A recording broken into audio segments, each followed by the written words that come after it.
သေပြီဆိုလို့ရှိရင်သူပိုင်တာပါရှိတယ်နော်သေချာစဉ်းစားကြည့်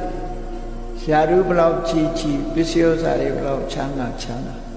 ဘာတွေပဲပိုင်လူတယောက်မျက်စိနှလုံးလေးမိတ်ပြီးသေသွားတာနဲ့တပြိုင်နက်အဲ့ဒီအခွင့်အရေးတစ်ခုမှမကြံတော့ဘူးသူပိုင်တာတစ်ခုမှမရှိဘူး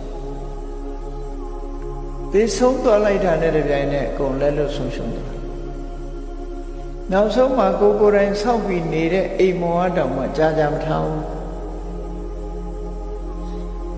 တခြားဖို့ပြေခါတေချာပန်းစံမှုတွေလည်းအကုန်ဆုံးသတ်သွားပြီကိုယ်အိမ်မောတောင်ကိုနေလို့မရတော့ဘူးကိုမိသားစုကလည်းကိုယ်ကိုခွဲသွားပြီ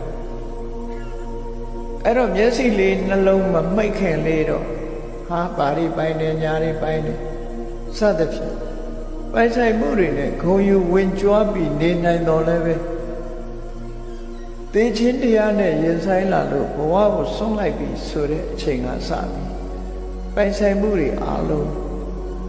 ဆုံးရှုံးသွားပြီတဲ့ဒါဖြင့်သူပိုင်တာဘာရှိတော့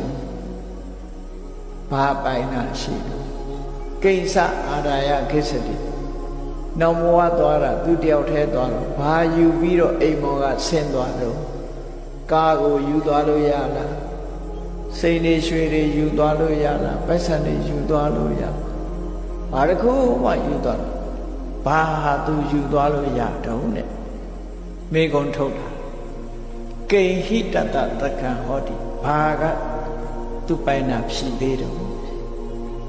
ကိစ္စအာရယကိစ္စတိသူဘာကိုယူသွားရတော့ကိစ္စတအနုကံဟောတိသူ့နောက်မှာလိုက်သွားတာဘာရှိတော့ဆာယဝအနပ္ပါယအရေးလို့မခွဲမကွာသူ့နောက်ပါသွားတာဘာရှိတော့စဉ်းစားခိုင်းတာနော်ငါသိသွားလို့ရှိရင်ငါပိုင်တာဘာရှိလဲဟောငါယူသွားလို့ရတာဘာရှိလဲ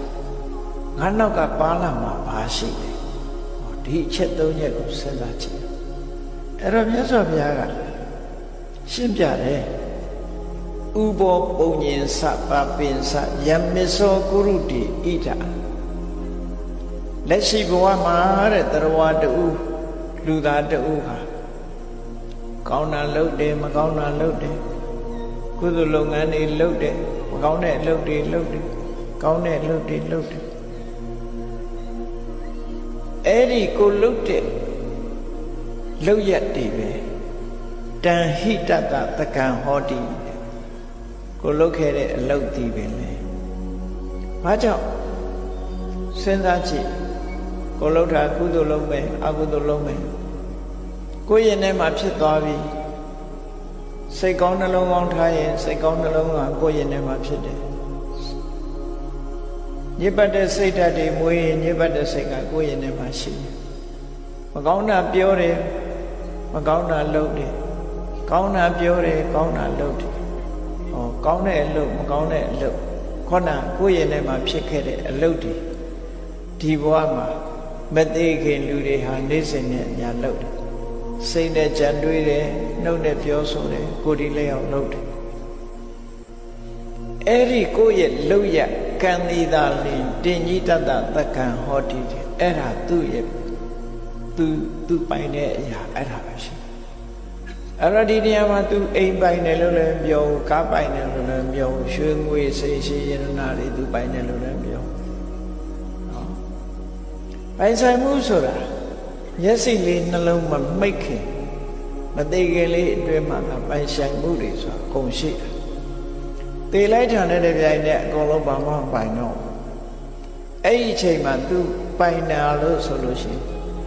သူလုတ်ခဲ့တဲ့လုတ်ရက်ပဲသူပိုင်တယ်ကောင်းတာလုပ်ရင်ကောင်းတယ်မကောင်းတာလုပ်ရင်မကောင်းအကောင်းဆုံးနှမျိုးလုပ်ရင်နှမျိုးလုံးသူပိုင်နေပါအေးအဲ့ဒါဒီပဲလေသူ့ရဲ့ပိုင်ဆိုင်ရာဖြစ်ပြီးတင်စအာရယကိစ္စတိအဲ့ဒါပဲဟိုဘဝယူသွားလို့ရမယ်နောက်ဆုံးမှအဝတ်ကောင်းရင်တော့ချွတ်ယူလိုက်သေးတာနော်လက်ဆွဆိုဘယ်သူမှသဝတ်မပေးလိုက်ဘူးချွတ်လိုက်မှာပဲတေချာစိတ်ငကကြီးဆိုလည်းဖြုတ်လိုက်မှာပဲလေမตาနဲ့ငကကြီးတဲ့မကောင်းမှုဆိုဖြုတ်ယူလိုက်အောင် အဲ့တော့သူပိုင်ဆိုင်မှုတွေအကုန်လုံးယူလိုက်ကြသူယူသွားလို့ရတာဘာရှိတော့လူမြင်လို့ရတာတကုတ်မှကိုမရှိဘာရှိတော့လို့ဆိုလို့ရှိရင်သူလုပ်ခဲ့တဲ့ကုသကံအကုသကံတွေပဲအဲ့ဒါဖြင့်သူနောက်လိုက်သွားတာချစ်လာပါတယ်ဆိုတော့မိဘဆွေမျိုးသားသမီးတွေလိုက်လာဘယ်သူမှမလိုက်ဘူး